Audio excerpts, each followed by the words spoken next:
Dhirubhai Ambani Reliance industries के chairman एवं managing director आज एक ऐसे नाम हैं जिनकी सफलता की कहानी लाखों युवाओं के लिए प्रेरणा का स्रोत है। उन्होंने अपने पिता के सपनों को साकार करने में न केवल मेहनत की बल्कि उन्हें नई ऊंचाइयों पर पहुंचाया। इस विस्तृत कहानी में हम जानेंगे कि कैसे एक सामान्य परिवार से निकलकर उन्होंने एक व्यापारिक साम्राज्य खड़ा किया। मुकेश अंबानी का जन्म 19 अप्रैल 1957 को यमन के अडेन शहर में हुआ। उनके पिता धीरूभाई अंबानी और माता कोकिलाबेन अंबानी एक सामान्य मध्यम वर्गीय गुजराती परिवार से ताल्लुक रखते थे। उस समय धीरूभाई यमन में पेट्रोल पंप पर काम करते थे। मुकेश के अलावा उनके 3 और भाई बहन थे, अनिल, नीना और दीप्ति। कुछ वर्षों के बाद धीरूभाई भारत लौट आए और मुंबई के भुलेश्वर इलाके में एक छोटे से 2 कमरे के चौल में रहना शुरू किया। यहीं से मुकेश की यात्रा शुरू हुई, एक साधारण माहौल में, सीमित संसाधनों के साथ, लेकिन बड़े सपनों के साथ। मुकेश की प्रारंभिक शिक्षा Hill Grange high school, Peddar road, Mumbai में हुई। इसके बाद उन्होंने institute of chemical technology, Matunga, UDCT से केमिकल इंजीनियरिंग की डिग्री प्राप्त की। आगे की पढ़ाई के लिए उन्होंने स्टैनफोर्ड यूनिवर्सिटी USA में MBA में प्रवेश लिया, लेकिन 1981 में उन्हें पढ़ाई बीच में छोड़कर भारत वापस लौटना पड़ा। धीरूभाई चाहते थे कि मुकेश कंपनी में जुड़कर वास्तविक व्यापार को समझें, और यहीं से मुकेश का असली करियर शुरू हुआ, रिलायंस इंडस्ट्रीज की कमान को संभालने का। 1981 में मुकेश ने रिलायंस ज्वाइन की।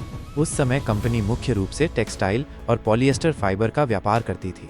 उन्होंने धीरे धीरे पेट्रोकेमिकल्स, रिफाइनिंग, तेल और गैस के क्षेत्रों में कंपनी का विस्तार शुरू किया। मुकेश ने अपने इंजीनियरिंग ज्ञान और रणनीतिक दृष्टिकोण से कंपनी को नई तकनीकों से जोड़ा और एक व्यापक इंडस्ट्रियल इंफ्रास्ट्रक्चर का निर्माण शुरू किया। मुकेश की पहली बड़ी जिम्मेदारी थी पटालगंगा पॉलिएस्टर फाइबर प्लांट का निर्माण। इसके बाद हाजिर कॉम्प्लेक्स, जिसमें पेट्रोकेमिकल, पावर और गैस क्रैकिंग यूनिट्स शामिल थीं, उनकी अगली बड़ी परियोजना बनी। उन्होंने आधुनिक तकनीकों को भारत में लागू किया, बड़े बड़े इंजीनियरिंग कॉम्प्लेक्स बनाए और रिलायंस को सिर्फ टेक्सटाइल कंपनी से एक पेट्रोकेमिकल विशाल कंपनी में बदल दिया। 1999 में मुकेश अंबानी ने गुजरात के जामनगर में दुनिया की सबसे बड़ी ग्रासरूट रिफाइनरी की स्थापना की। यह एक क्रांतिकारी कदम था, माइनस एक ऐसा प्रोजेक्ट जो भारत को ऊर्जा के क्षेत्र में आत्मनिर्भर बनाने की दिशा में एक बड़ी छलांग साबित हुआ। रिफाइनरी की क्षमता 33 मिलियन टन प्रति वर्ष थी। इस प्रोजेक्ट की सफलता ने मुकेश को वैश्विक मंच पर स्थापित कर दिया। 2002 में मुकेश अंबानी ने रिलायंस इन्फोकॉम की शुरुआत की। यह कंपनी भारत में सस्ते मोबाइल फोन और कनेक्टिविटी लाने की दिशा में पहला प्रयास था। हालांकि पारिवारिक विवादों के चलते इन्फोकॉम अनिल अंबानी के हिस्से में चली गई, लेकिन 2016 में रिलायंस जियो के साथ मुकेश ने फिर से इस क्षेत्र में कदम रखा और इस बार उन्होंने भारत की टेलीकॉम इंडस्ट्री को पूरी तरह बदल कर रख दिया। जियो के लॉन्च के समय मुफ्त डेटा और कॉलिंग सेवाएं देकर उन्होंने ग्राहकों को आकर्षित किया और महंगे इंटरनेट युग को खत्म किया। देखते ही देखते जियो ने 400 मिलियन से ज्यादा यूजर्स बना लिए और भारत में डिजिटल क्रांति आ गई। रिलायंस ने मुकेश अंबानी के नेतृत्व में रिटेल सेक्टर में भी बड़ी छलांग लगाई। रिलायंस रिटेल देश की सबसे बड़ी रिटेल चेन बन चुकी है, जिसमें Reliance fresh, trends, digital, smart बाजार जैसे ब्रांड शामिल हैं। इसके अलावा उन्होंने ई-कॉमर्स प्लेटफॉर्म जियो मार्ट शुरू किया, जो अमेज़न और फ्लिपकार्ट को टक्कर दे रहा है। 2020 में जब पूरी दुनिया कोविड-19 की वजह से आर्थिक मंदी से जूझ रही थी, तब मुकेश अंबानी ने जियो प्लेटफॉर्म्स में एक के बाद एक बड़े निवेश हासिल किए। फेसबुक ने $5.7 अरब का निवेश किया, फिर Google, silver lake, KKR, Vista equity और अन्य वैश्विक निवेशकों ने भी जियो में निवेश किया। यह दिखाता है कि कैसे मुकेश अंबानी ने जियो को सिर्फ एक टेलीकॉम कंपनी नहीं, बल्कि एक डिजिटल टेक दिग्गज में बदल दिया। मुकेश अंबानी की पत्नी का नाम नीता अंबानी है, जो सामाजिक कार्यों और खेल प्रोत्साहन में अग्रणी भूमिका निभाती हैं। वे IPL टीम मुंबई इंडियंस की मालिक भी हैं। उनके 3 बच्चे हैं, आकाश, ईशा और अनंत अंबानी। अब ये तीनों भी रिलायंस के विभिन्न क्षेत्रों में जिम्मेदारियां निभा रहे हैं। 2025 में मुकेश अंबानी की कुल संपत्ति $100 अरब से अधिक आंकी जा रही है। वे एशिया के सबसे अमीर व्यक्ति हैं और कई बार दुनिया के टॉप 10 अमीरों की सूची में भी जगह बना चुके हैं। उनका मुंबई स्थित निवास एंटीलिया दुनिया का सबसे महंगा निजी घर है। लेकिन इन भौतिक उपलब्धियों से परे उनकी सबसे बड़ी उपलब्धि है भारत को एक नई दिशा देना।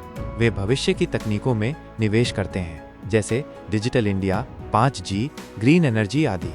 उनके व्यापार में परिवार, मूल्य और कर्मचारी संतुष्टि को प्राथमिकता दी जाती है। टेक्नोलॉजी के प्रति प्रेम, उन्होंने हर क्षेत्र में अत्याधुनिक तकनीकों का उपयोग किया, चाहे वो तेल हो, टेलीकॉम हो या रिटेल।